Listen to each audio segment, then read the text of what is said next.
नमस्कार। आज मैं प्रेम सागर नामक हिंदी में श्री कृष्ण कथा पर आधारित एक प्रसिद्ध ग्रंथ है जिसे संत लल्लू लाल जी ने लिखा था। उसी के 47वें अध्याय उद्धव द्वारा संदेश का वाचन करने जा रही हूँ। क्या श्री कृष्ण जी का संदेश उद्धव के द्वारा गोपियों के लिए प्रेम था या एक गहरी आध्यात्मिक शिक्षा थी? आइए इस अध्याय में जानते हैं। श्री सुखदेव जी बोले कि पृथ्वीनाथ, जिस प्रकार श्री कृष्णचंद्र ने वृंदावन की सूरत करी वह सब लीला मैं कहता हूँ, तुम चित्त दे सुनो। एक दिन हरि ने बलराम जी से कहा कि भाई, सब वृंदावन वासी हमारी सूरत कर अति दुख पाते होंगे, क्योंकि जो हमने उनसे अवधि की थी सो बीत गई। इससे अब उचित है कि किसी को वहां भेज दीजिए जो जाकर उनका समाधान करावे। यो भाई से बात कर हरि ने उद्धव को बुला के कहा कि अहो उद्धव, एक तो तुम हमारे बड़े सखा हो, दूजे अति चतुर, ज्ञानवान और धीर। इसीलिए हम तुम्हें वृंदावन भेजना चाहते हैं कि तुम जाकर नंद, यशोदा और गोपियों को ज्ञान दे उनका समाधान कर आओ और माता रोहिणी को ले आओ। उद्धव जी ने कहा, जो आज्ञा। फिर श्री कृष्णचंद्र बोले कि तुम प्रथम नंदमहर और यशोदा जी को ज्ञान उपजाए, उनके मन का मोह मिटाए, ऐसे समझाए कर कहियो जो वे मुझे निकट जान, दुख तजे और पुत्र भाव छोड़ ईश्वर मान भजे। पीछे उन गोपियों से कहियो जिन्होंने मेरे काज छोड़ी है, लोक वेद की लाज, रात दिन लीला यश गाती हैं और अवधि की आस किए प्राण मुट्ठी में लिए हैं कि तुम कंत भाव छोड़ हरि को भगवान जान भजो और विरह दुख तजो। महाराज, ऐसे उद्धव को कह दोनों भाइयों ने मिलकर एक पांति लिखी, जिसमें नंद यशोदा समेत गोप ग्वाल बालों को तो यथा योग्य दंडवत प्रणाम आशीर्वाद लिखा और सब ब्रज युवतियों को योग का उपदेश लिख उद्धव के हाथ दी और कहा, यह पांति तुम ही पढ़ सुनाइयो, जैसे बने तैसे उन सबको समझाए शीघ्र आइयो। इतना संदेशा कह प्रभु ने निज वस्त्र आभूषण मुकुट पहनाए अपने ही रथ पर बैठाए उद्धव जी को वृंदावन विदा किया। ये रथ हाँक कितनी एक बेर में मथुरा से चले चले वृंदावन के निकट जा पहुँचे तो वहाँ देखते क्या है कि सघन सघन कुंजों के पेड़ों पर भांति भांति के पक्षीमन भावन बोलियां बोल रहे हैं और जिधर तिधर धौली पीली भूरी काली गायें खटासी फिरती हैं और ठोर ठोर गोपी गोप ग्वाल बाल श्री कृष्ण यश गाए रहे हैं। यह शोभा निरख हरसते और प्रभु का विहार स्थल जान प्रणाम करते उद्धव जी ज्यों गांव के गवेड़े गए क्यों किसी ने दूर से हरि का रथ पहचान पास आए इनका नाम पूछ नंदमहर से जा कहा कि महाराज, श्री कृष्ण का भेष किए उन्हीं का रथ लिए कोई उद्धव नाम मथुरा से आया है। इतनी बात के सुनते ही नंदराय जैसे गोप मंडली के बीच अथाई पर बैठे थे तैसे ही उठ धाये और तुरंत उद्धव जी के निकट आए। रामकृष्ण का संगी जान अति हितकर मिले और कुशल क्षेम पूछ बड़े आदर मान से घर लिवाए ले गए। पहले पाँव धुलवाए, आसन बैठने को दिया, पीछे सटरस भोजन बनवाए उद्धव जी की पहुनाई की। जब वे रुचि से भोजन कर चुके तब एक सुथरी उज्जवल फेन सी सेज बिछवा दी। इस पर पान खाए जाए उन्होंने पौड़कर अति सुख पाया और मार्ग का श्रम सब गवाया।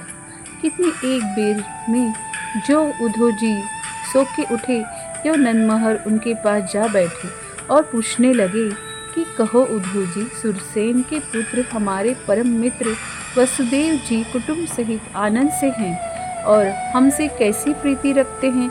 यो कहो फिर बोले, कुशल हमारे सूत की कहो, जिनके संग सदा तुम रहो, कबहु वे सुधि करत हमारी, उन बिन दुख पावत हम भारी। सबही सौ आवन कह गए, बीती अवधि बहुत दिन भये। नित उठ यशोदा दही बिलोय, माखन निकाल हरि के लिए जो रखती है उनकी और ब्रज युवतियों को जो उनके प्रेम रंग में रंगी हैं, सूरज कभी भी कान कहा करते हैं कि नहीं।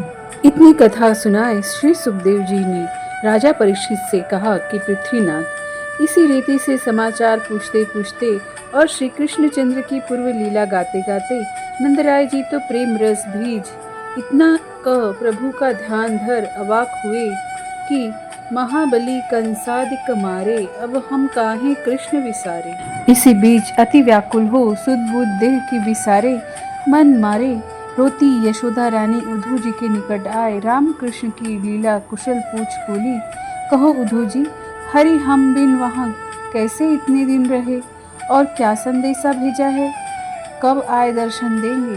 इतनी बात की सुनते ही पहले तो उद्धव जी ने नंद यशोदा को श्री कृष्ण बलराम की पाती पढ़ सुनाई।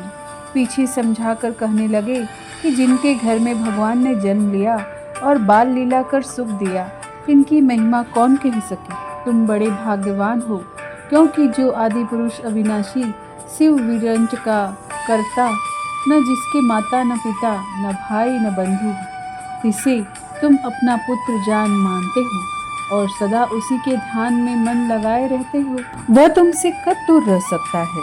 कहा है, सदा समीप प्रेम वश हरि, जन के हेतु देह निज धरी, जाको बैरी मित्र न कोई, ऊंच नीच को के न होई, जाई भक्ति भजन मन धर, सोई हरि सो मिल अनुसर। जैसे भृंगी कीट को ले जाता है और अपना ही रूप बना देता है, और जैसे कमल के फूल में भौरी मुन जाती है और भौरा रात भर उसके ऊपर गूंजता रहता है, उसे छोड़ और कहीं नहीं जाता, तैसे ही जो हरि से हित करता है और उनका ध्यान धरता है, जिसे वे भी आप सा बना लेते हैं और उसके पास ही रहते हैं। यो कह फिर उद्धव जी बोले कि अब तुम हरि को पुत्र कर मत जानो, ईश्वर कर मानो। वे अंतर्यामी भक्त हितकारी प्रभु आए दर्शन दे तुम्हारा मनोरथ पूरा करेंगे, तुम किसी बात की चिंता न करो। महाराज, इसी रीति से अनेक अनेक प्रकार की बातें कहते कहते और सुनते सुनते जब सब रात व्यतीत भई और 4 घड़ी पिछली रही, तब नंदराय जी से उद्धव जी ने कहा कि महाराज, अब दधी मथने की बिरिया हुई, जो आपकी आज्ञा पाऊं तो यमुना स्नान करी आऊं। नंद महर बोले, बहुत अच्छा। इतना कह वे तो वहाँ बैठे सोच विचार करते रहे और उद्धव जी उठ छठ रथ में बैठ यमुना तीर पर आए। पहले वस्त्र उतार देह शुद्ध कर, पीछे नीर के निकट जाए, सिर चढ़ाए, हाथ जोड़ कालिंदी की अति स्तुति गाए, आचमन कर जल में बैठे और नहाए धोए संध्या पूजन तर्पण से निश्चिंत हो लगे जप करने। उसी समय सब ब्रज युवतियाँ भी उठी और अपना अपना घर झाड़ बुहार लीप पोत धूप दीप कर लगी दधी मथनी। दधी को मथन मेघ सो गाजे, गावे नुपुर को धनी बाजे। दधी मथी के माखन लियो, कि योगे हको काम, तब सब मिल पानी चली, सुंदरी ब्रज की बाम। महाराज, वे गोपियाँ श्री कृष्ण के वियोग मदमातियाँ उनका ही यश गातियाँ अपने अपने झुंड लिए प्रीतम का ध्यान दिए पाठ में प्रभु को लीला गाने लगी। एक कहे मोही मिले कन्हाई, एक कहे वे भजे लुकाई, पीछे तो पकड़ी मुई बाह, वे ठाड़े हरी बाट की छां। कहत एक गो दोहत देखे, बोली एक भोर ही पेखे। एक कहे वे धीनु चरावे, सुनहु कान दे बेनु बजावे। या मार्ग हम जायन माई, दान मांगी है कुंवर कनाही। गागरी फूरी गांठी छारी है, नेक चीतक चित्त चोरी है कहूँ देउरे दौरी आई है, तब हम कहाँ जान पाइए। ऐसे कहत चली ब्रजनारी, कृष्ण वियोग विकल तन भारी। इसी के साथ इस अध्याय का समापन हुआ। धन्यवाद कथा का श्रवण करने के लिए। जय कन्हैया लाल की जय, जय गोविंद गोपाल की जय। राधे राधे।